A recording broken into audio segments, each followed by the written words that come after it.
ठरलं तर मग प्रेक्षकांनो मालिका निर्णायक वळणावरती येताना दिसत आहे। आजचा भाग कसला जबरदस्त होता आणि आजच्या भागात तर आता आपण पाहिलं की प्रिया तन्वी नाही याचे 1 न 100 पुरावे आता सायली आणि अर्जुन यांनी सगळ्यांच्या समोर आता आणलेले आहेत।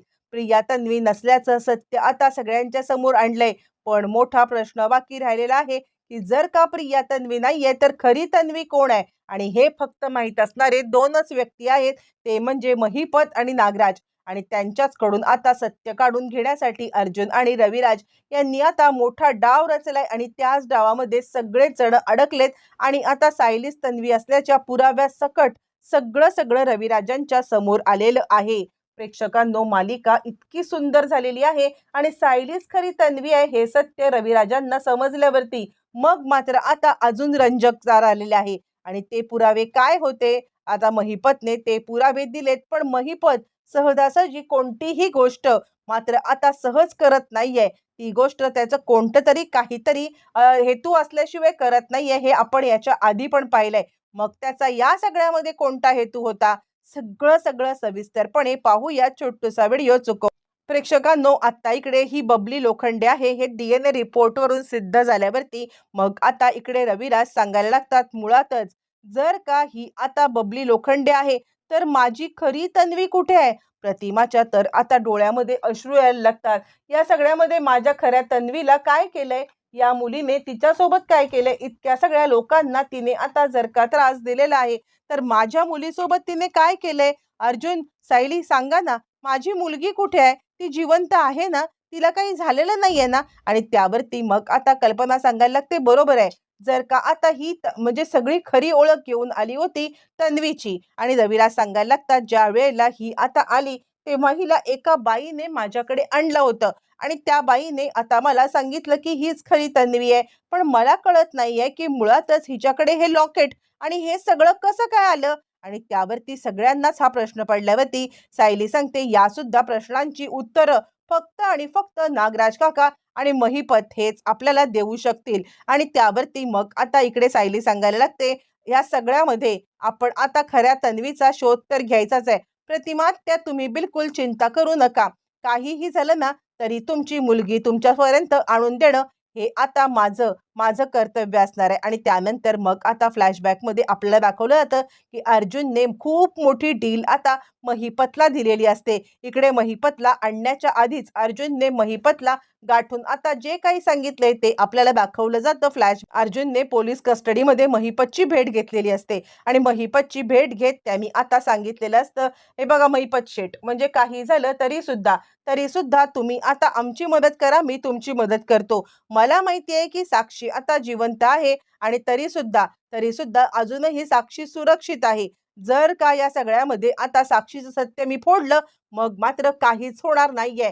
मला माहिती आहे तुम्ही सुद्धा बेलसाठी अप्लाय करताय। तुम्हाला असं वाटत असेल की अर्जुन सुभेदारला या प्रकरणामध्ये आपण अडकवलं आणि आपण आता निश्चिंतपणे राहू शकू, तर तसं होणार नाहीये। माझी नजर चौफेर आहे। आणि त्यावरती महिपत म्हणतो, बोल, काय करू? मी माझ्या पोरीसाठी काहीही करू शकतो, फक्त एकदा सांग तू सुभेदार, मी काय करायचंय आणि तसं आणि तेवढं मी करायला तयार आहे। असं म्हटल्यावरती अर्जुनने त्याला आता सांगितलं की हे बघ, एक गोष्ट करायची आहे, इकडे आता घरी यायचं आणि तुमचं काय होतं प्रियाच्या बद्दलचं कारस्थान ते सांगायचं आहे। मुळातच आता इकडे तू नाही सांगितलंस तरी प्रियाचं भांडण मुळातच फुटलेलं आहे आणि त्यामुळे कुणीही काही तिला वाचवू शकत नाहीये आणि त्याचमुळे तुम्ही आता खोटी प्रिया म्हणून तिला पेरलं होतं, हे सुद्धा सत्य आता समोर आलेलं आहे। फक्त आता बाकी इतकंच राहिलेलं आहे, ते म्हणजे खरी तन्वी कोण आहे हे सांगण्यासाठी। आणि त्यासाठी तुम्ही आता तिकडे यायचंय आणि खरी तन्वी कोण आहे हे सांगायचंय। हे जर का तुम्ही आता केलंत ना तर मी या सगळ्यामध्ये तुम्हाला वचन देतो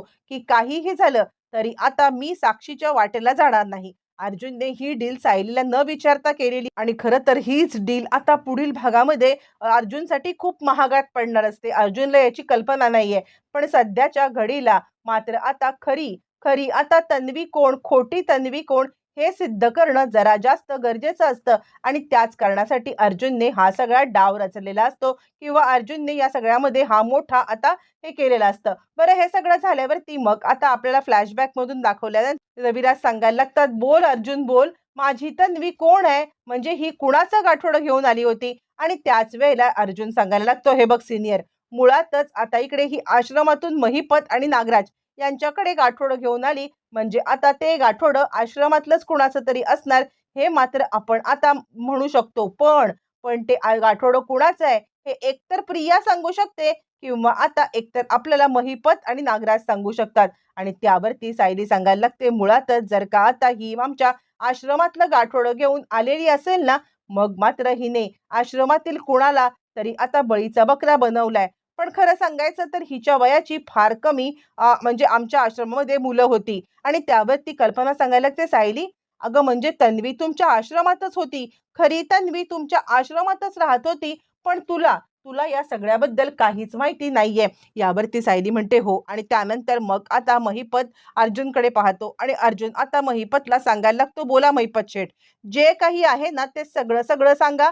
मी तुम्हाला जे बोललोय ते सगळं करण्यासाठी बांधील असणार आहे. यावरती सायली अर्जुनकडे पाहते आणि अर्जुन सर कशाबद्दल बोलताय तुम्ही? अर्जुन म्हणतो, काही नाही, तिला तो खूण गप्प राहण्याची करतो. आणि त्यानंतर मग आता अर्जुन विचार करतोय, मी जे काही करतोय ते चुकीचं आहे. ही गोष्ट मला चांगलीच माहिती आहे, पण माझ्याकडे कोणता पर्याय नाहीये. सायली मला माफ कर. असं म्हटल्यावरती मग आता महिपत सांगायला लागतो, सांगतोय, मुळातच ज्या वेळेला आता इकडे आश्रम पाडण्याची ही प्रक्रिया किंवा आम्हाला आश्रम मिळण्याची ही जे काही प्रक्रिया चालू होती, त्यामध्ये मधुभाऊ या सगळ्यासाठी तयार नव्हते. मधुभाऊ तयार नसल्या कारणाने मात्र आता आम्हाला अशी कोणीतरी व्यक्ती हवी होती जी आश्रमातून आम्हाला सगळ्या खबरबात आणून देईल आणि तीच व्यक्ती म्हणजे ठरली प्रिया. पण ज्या वेळेला आश्रम आता पूर्णपणे हे झाला, आश्रमातल्या सगळ्यांना बाहेर काढण्यात आलं आणि त्याच वेळेला मात्र आता आश्रमातल्या सगळ्यांना बाहेर काढल्यावरती ही आता आमच्याकडे राहायला आली. आमच्याकडे राहायला आल्यावरती येताना बॅग घेऊन आली आणि नागराज म्हणतो, इथेच इथेच सगळा गेम सुरू झाला.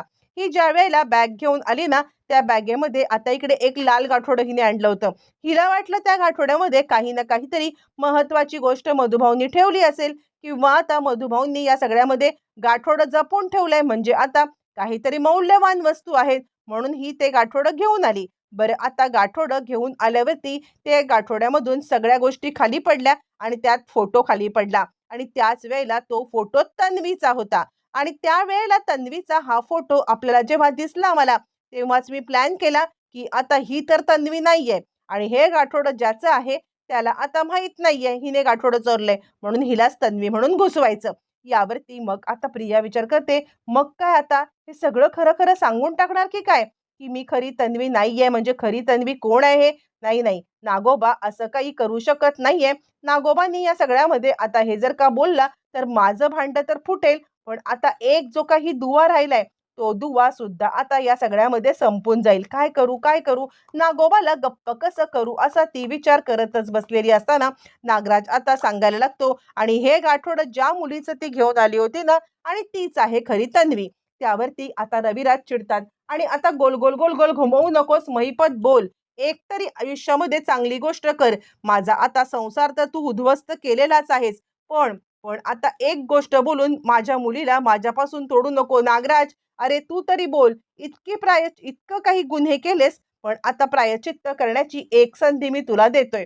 यावरती नागराज म्हणतो, दादा तू संधी देतोयस खरी, पण याचा मला काय फायदा? तुला तर आता सगळं उघड झालंय. तुझ्यासमोर नाटक करायची तर काही गरजच नाहीये. त्यामुळे माझा काही फायदा असल्याशिवाय मी कोणतीही गोष्ट करत नाही. ही गोष्ट तुला चांगलीच माहिती आहे. आणि त्यासाठी तू आता मला सांग की माझा काय फायदा असेल की त्यामुळे मी आता तुला हे सगळं सांगू?